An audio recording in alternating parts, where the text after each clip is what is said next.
역사를 보고 해석하는 것이 아니라 성경이 하나님의 계시서인 성경 속에 그렇게 되어 있잖아요. 4절 내가 나의 종 야곱 나의 택한 이스라엘을 위하여 너를 지명하여 불렀나니. 고레스가 페르시아의 왕 위에 즉위할 수 있는 것은 하나님께서 이스라엘과의 어떤 관계성 속에서 하나님의 뜻을 이루시기 위한 수단과 방편과 하나의 도구로 고레스를 페르시아의 왕 위에 올리셨다는 거예요. 물론 그 시대적 상황 속에서는 표면적인 이유가 또 있겠죠. 고레스가 혁명을 일으켜서 왕위를 찬탈할 수도 있는 것이고 힘의 논리에 의해서 그런 표면적인 이유가 있을 겁니다만, 그러나 이면적인 이유를 볼 때, 본질적인 이유를 봤을 때 그런 표면적인 상황을 하나님께서 주관하셔서 그렇게 하도록 허락하신 것이죠. 하나님의 뜻을 이루시기 위해서. 그래서 너를 위하여 지명하여 불렀나니 너는 나를 알지 못하였을지라도 나는 네게 칭호를 주었노라. 이 하나님, 이 역사의 주관자가 되신 하나님. 그래서 우리가 역사의 주관자가 되신, 하나님의 역사의 주관자가 되신다라는 하나의 명제를 그냥 원리적으로만 거두절미하고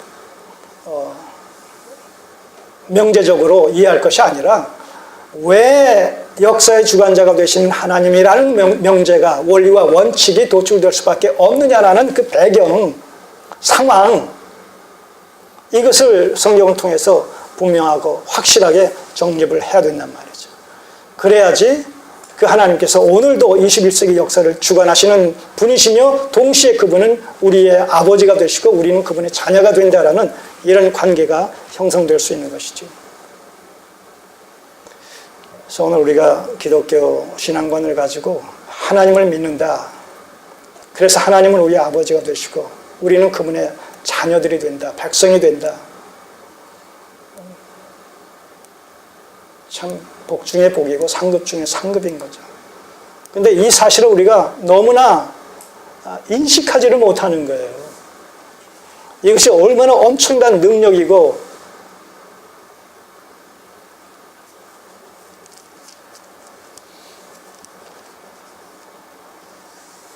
상급이고 복인지를 우리가 현실적으로 너무나 깨닫지를 못하니까 늘 실수하고 실패하고 어떤 그 연약함에 빠져서 현실적인 것에 매이어서 헤어나지 못하는 그런 안타까운 모습을 우리가 보이고 있는 거죠.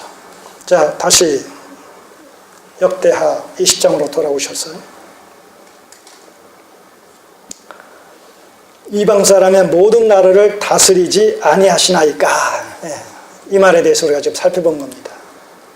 역사의 주관자가 되신다. 한 나라의 왕을 세우시고 폐위하시고. 우리나라도 마찬가지예요. 미국 마찬가지예요.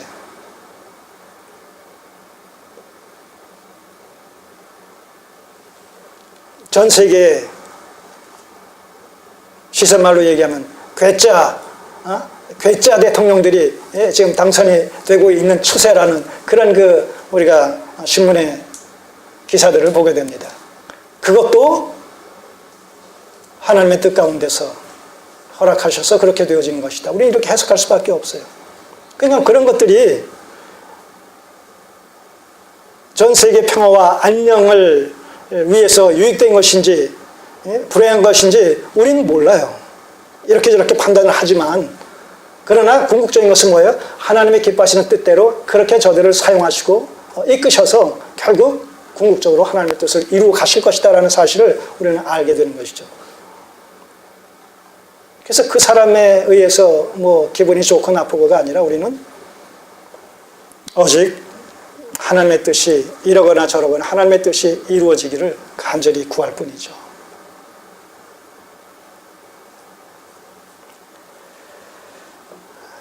주의 손에 권세와 능력이 있사오니 능히 막을 사람이 없나이다. 절대 주권자, 역사의 주관자가 되실 뿐만 아니라 절대 주권자가 되신다는 거죠. 어느 누구도 하나님 앞에 또 하나님과 맞설 자들이 있을 수 없다. 우리 하나님이시여,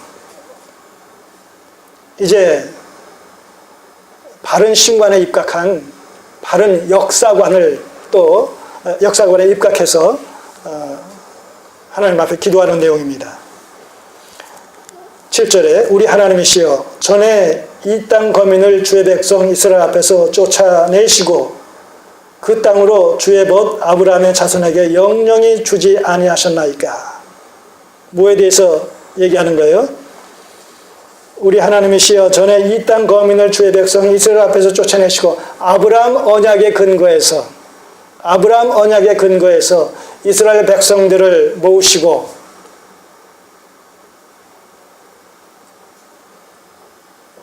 가나안 땅을 정복해 하시고 또 그 땅을 이스라엘 백성들 12지파에게 배분해 주심으로 말미암아 영원히 그 땅에 거하게 하시지 아니하였나이까. 왜 이걸 역사적인 이 과거사로 왜 들춥니까? 오늘 이 모압과 암몬이 우리를 침략해서 우리를 쫓아내려고 지금 하고 있습니다 하는 얘기 아니겠어요? 이 땅을 정복하려고 합니다. 근데 이 땅이 어떤 땅입니까? 하나님께서 과거 아브라함 언약의 근거에서 주신 약속의 땅이 아닙니까? 영영이 자자손손 대를 이어서 살 정착지로서 우리에게 주신 이 땅인데 지금 저들이 우리를 내쫓으려고 합니다. 이건 천부당 만부당한 일이 아닙니까? 하나님이시여 그러니 도와주옵소서 이렇게 얘기하는 것이죠. 우리가 만약 여기서 쫓겨난다면 우리가 여기서 패배하고 이 땅을 잃는다면 그것은 하나님의 언약이 무효화되어지는 것이요 중도 파괴되는 것이 아닙니까? 바벨론에 의해서 남유다가 멸망당하고 바벨론으로 포로로 잡혀갈 때도 이스라엘 민족들이 바로 그렇게 생각했던 거예요. 우리가 어떤 민족인데 하나님의 선민인데 하나님 없는 이방 족속에 의해서 우리가 멸망을 당한다? 그리고 포로로 끌려간다? 그러면 다윗의 언약에 근거한 하나님의 이 언약은 어떻게 되는 건가? 이런 것에 대해서 신학적인 의문을 제기한 것이죠. 그럴 때 하나님의 답변이 뭐예요? 70년이 차면 다시 돌아오게 하신다는 거죠. 그래서 하나님의 약속은 결코 어떤 일로 말미암아서라도 중도에서 파괴될 수 없고 원천적으로 무효화되어질 수 없다는 사실을 다시 한번 보여주시는 것이죠. 여기서 여호사밧도 그렇게 얘기하는 거예요. 지금 아브라함 언약의 근거에서 이 땅을 약속의 땅으로 주셨는데 지금 모압과 이 암몬의 연합군들이 우리를 공격함으로 말미암아 우리를 이 땅에서 축출하려고 합니다. 이게 어찌 가능합니까? 그러니 하나님 도와주옵소서 이렇게 지금 간구하는 것이죠. 언약적 구속사관에 입각해서 아브라함 자손에게 영영히 주지 아니하셨나이까. 저희가 이 땅에 거하여 주의 이름을 위하여 한 성소를 그뿐만 아니라 저희가 이 땅에 거하여 주의 이름을 위하여 한 성소를 건축하고 하나님께서 때가 찰 때에 그 이름을 두시려고 선택한 한 곳에 하나님의 성전을 지으라고 이렇게 약속하셨고 그 약속이 성취됨으로 말미암아 솔로몬 성전이 예루살렘에 건축되게 되었다. 그거 이제 또 얘기하는 겁니다. 이르기를 만일 재앙이나 난리나 견책이나 온역이나 기근이 우리에게 임하면 주의 이름이 이 전에 있으니 우리가 이 전 앞과 주의 앞에 서서 이 환난 가운데서 주께 부르짖은즉 들으시고 구원하시리라 하셨나이다. 이 아까 말씀드린 대로 솔로몬이 성전을 건축하고 봉헌식하는 데서 기도하는 것이잖아요. 이러이러한 어려움들이 있을 때 우리가 이 전을 향하여 또 이 전에서 기도하게 되면 하나님께서 들으시고 응답해 주시기를 원합니다. 그럴 때 주께서 오냐 이런 일 저런 일 있을 때 내 이름을 일컫는 내 백성이 그 악한 길에서 떠나서 회개하고 기도하면서 내 얼굴을 구하면 내가 그 기도를 듣고 그 죄를 사하고 문제를 해결해 주시겠다. 약속하셨단 말입니다. 그 약속의 말씀을 또 붙들고 이렇게 얘기하는 거예요. 바른 신관과 바른 역사관에 깊이 접촉되어 있는 여호사밧의 모습을 보는 것이죠. 오늘 우리의 신앙관의 정체성도 우리의 기도의 이런 내용도 바로 이런 맥락 속에서 드려지는 기도여야 된다. 그것이 바른 기도요, 성숙한 자의 기도다. 그렇게 정리할 수가 있겠죠. 물론 그렇다고 해서 일용할 양식을 구하지 말라는 것이 아니라 그 일용할 양식이 소위 주기도문에서 그 일용할 양식의 부분은 어떤 전제 속에서 일용할 양식의 부분을 구하라고 되어 있습니까? 주기도문의 앞부분은 뭐예요? 하나님과의 관계성이란 말이죠. 종적인, 그리고 후반부는 횡적인. 그런데 이 횡적인 것이 종적인 것에 종속도 있고 의존도 있단 말입니다. 다시 말해서 그의 나라와 그의 의를 추구하기 위해서 우리는 육체의 생명을 보존해야 되니까 육체의 생명에 필요한 일용할 양식을 주옵소서, 이렇게 기도하는 것이란 말이죠. 이 궁극적인 목적인 그의 나라와 그의 의가 무시되고 외면되어진 상태에서 현실적인 필요에만 급급해서 구하는 것이 아니라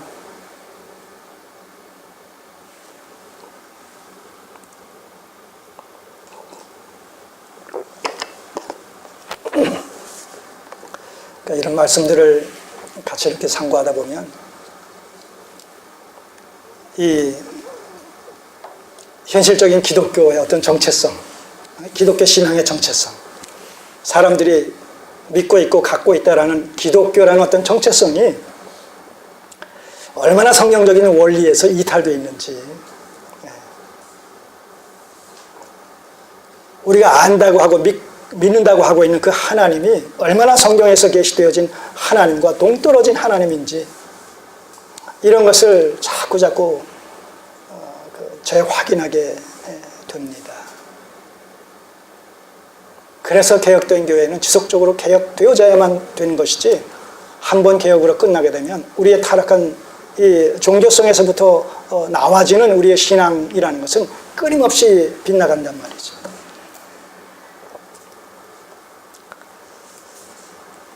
오늘 우리가 이런 어떤 통찰력을 가지고 이렇게 고백할 수 있다라는 것 자체가 참 은혜요, 감사한 일이죠. 자, 이렇게 여호사밧은 역사의 주관자가 되시는 하나님에 대한 바른 신관을 가지고 또 언약적 구속사관에 입각해서 이스라엘을 아브라함의 후손으로 세우셔서 계속해서 지금까지 기뻐하시는 뜻대로 언약 안에서 인도에 오신다는 그 사실의 전제 속에서 기도하는 것이죠. 이러니 하나님, 이 위기에 처한 우리를 굽어 살펴 주옵소서.